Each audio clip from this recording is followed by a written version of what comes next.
మనకి స్వాతంత్రం వచ్చినప్పటి నుంచి ఎన్నో పొలిటికల్ పార్టీస్ మన గిరిజనుల్ని ఎవరు పెద్దగా పట్టించుకోలేదు. చాలా పార్టీలు మన గిరిజనులు కేవలం ఒక ఓట్ బ్యాంక్ లానే చూశారు. కానీ నిజంగా మన గిరిజన ప్రాంతాల యొక్క అభివృద్ధి గురించి ఆలోచించి పనిచేసి అలానే వాగ్దానం చేసిన మాటను నిలబెట్టుకున్న ఒకే ఒక వ్యక్తి, ఆయన ఎవరో నేను మీకు ప్రత్యేకంగా చెప్పనవసరం లేదు.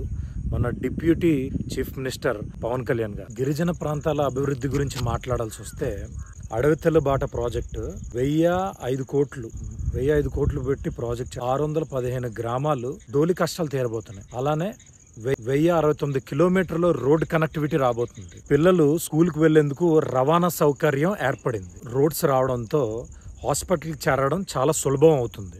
హోమ్ స్టే ప్రోగ్రాం గిరిజన కుటుంబాలు పర్యాటకులకు వసతి కల్పించి స్థానిక ఆదాయం పెంచే మార్గం.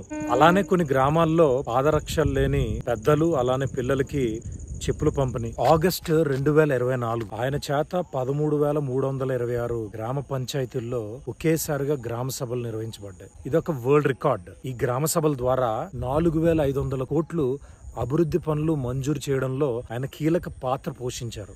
ఆయన ఇంత తక్కువ వ్యవధిలోనే ఇన్ని పనులు చేస్తే ఆయనకి ఇంకొంచెం అవకాశం ఇచ్చి చూస్తే సాధారణమైన గ్రామాలు కూడా ఆదర్శమైన గ్రామాలుగా తయారవుతాయి. నాకైతే ఖచ్చితంగా ఆయన మీద ఎంతో నమ్మకం ఉంది. వన్స్ అగైన్ పవన్ కళ్యాణ్ గారికి నా హృదయపూర్వక జన్మదిన శుభాకాంక్షలు.